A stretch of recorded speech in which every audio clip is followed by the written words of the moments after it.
Alright, so there's some important exponential growth stuff we started talking about in the last video, but if b is 1 plus r now, that gets me into the more realistic exponential growth or decay model, which is a of t is equal to a times 1 plus r to the t, where r is going to be my either rate of decay or growth, and t is going to be that time, and a is still going to be that initial amount that I'm going to either invest. I guess most of the time it's going to be a money problem, so that's why I tend to say invest a lot. Speaking of, problem 3 says we invest $1,000 in a savings account, and by the end of 6th grade, the account pays 5% of annual interest. How much money will be in the account after 6 years? I tell you what, if you find a bank that pays 5%, please let me know, because realistically, banks don't really pay that much, but I like pretty numbers, let's be honest. Alright, so A of t is going to be equal to a times 1 plus r to the t. Alright.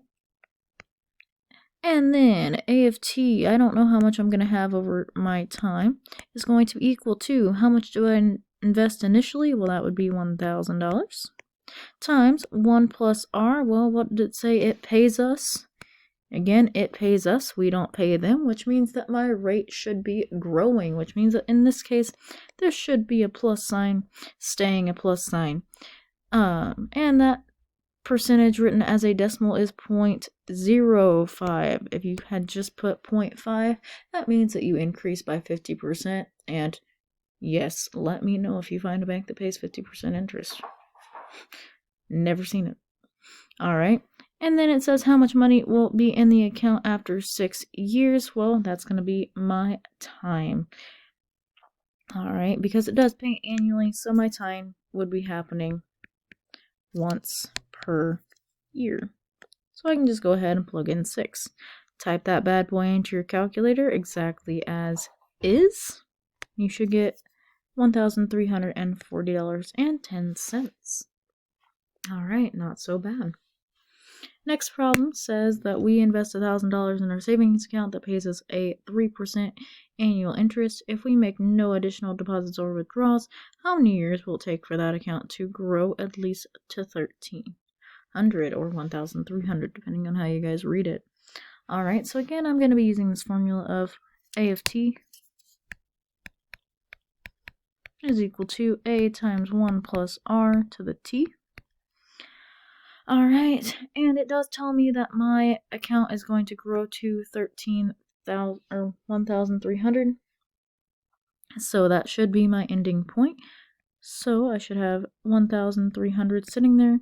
It's equal to, how much did I initially invest? It does tell us that that is $1,000.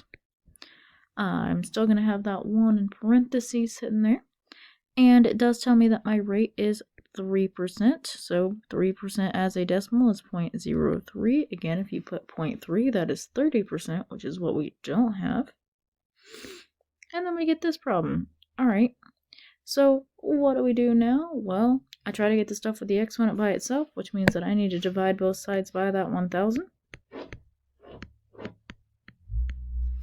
Alright, so that's going to cancel out those. I'm going to cancel out those zeros, so I should have 13 over 10.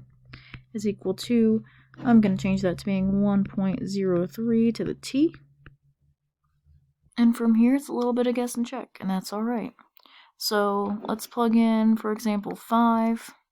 Well, after 5 years, I'd only have 1.15, which isn't quite enough, so I'm going to significantly increase. Let's see if I say, let's go with 7 years, I would have 1.22, which I wouldn't necessarily want. Alright, what if I plug in 8 years is going to round to 1.27, so not quite enough yet. What about 9? Well, 9 is going to be that first year that I have 1.3, yada, yada, yada, yada, yada. So, it'll take about 9 years.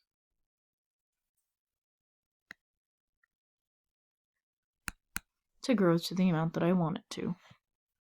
See you guys in my next video.